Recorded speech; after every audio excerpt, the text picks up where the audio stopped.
సగటు is equal to రాసుల మొత్తము బై రాసుల సంఖ్య. దానిని కొద్దిగా మనం మార్చితే రాసుల మొత్తము ఈజ్ ఈక్వల్ టు సగటు ఇంటూ రాసుల సంఖ్య. ఈ కండిషన్ ఉపయోగించి ఈ ప్రాబ్లమ్స్ని ఎలా చేయాలో చూద్దాం.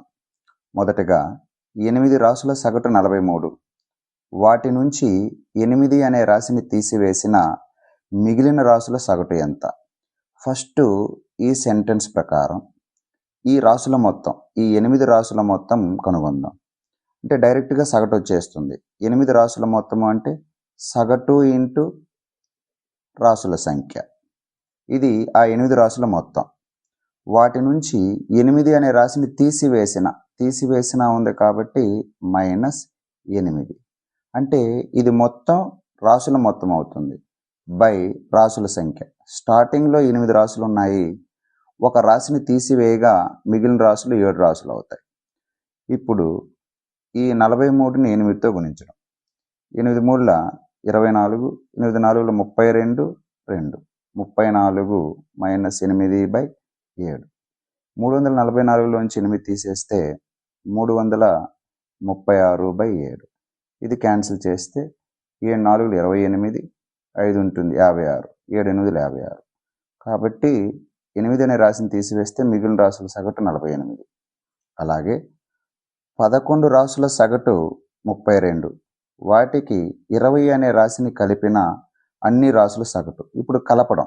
ముందుగా ఈ సెంటెన్స్ ప్రకారం ఈ 11 రాసుల మొత్తము అంటే సగటు ఇంటూ రాసుల సంఖ్య. సగటు 32, రాసుల సంఖ్య 11. ఇప్పుడు 20 అనే రాశిని కలుపుతున్నాం కాబట్టి +20 బై రాసుల సంఖ్య. స్టార్టింగ్లో 11 రాసులు ఉన్నాయి. 20 అనే రాశిని కలపడం వలన మొత్తం 12 రాసులు అవుతాయి బై 12. 32ని 11తో గుణించడం వలన 2, 5, 3 352 +20/12. దాన్ని యాడ్ చేస్తే 372/12.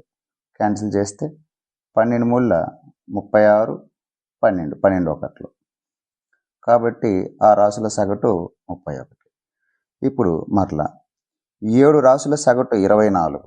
వాటి నుంచి ఎంత తీసివేసినా మిగిలిన రాసుల సగటు 23 అవుతుంది అన్నారు. కాబట్టి ఫస్ట్ సెంటెన్స్ ప్రకారం ఈ 7 రాసుల మొత్తము అంటే సగటు ఇంటూ రాసుల సంఖ్య. 24 ఇంటూ 7. వాటి నుంచి ఎంత తీసివేసినా అది తెలియదు కాబట్టి మైనస్. ఎంతో తెలియదు కాబట్టి x బై స్టార్టింగ్ 7 రాసులు ఉన్నాయి. ఒక రాశిని తీసివేసాం కాబట్టి 6. ఇలా కనుగొన్న సగటు ఎంత? 23.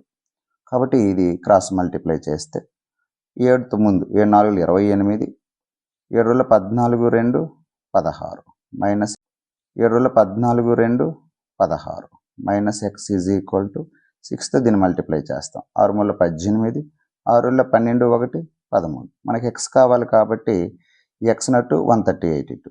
168 minus 138 is equal to x. ఇప్పుడు దీన్ని తీసివేస్తే 30 ఈజ్ ఈక్వల్ టు x. కాబట్టి ఆ రాశి వచ్చేసి ఎంత?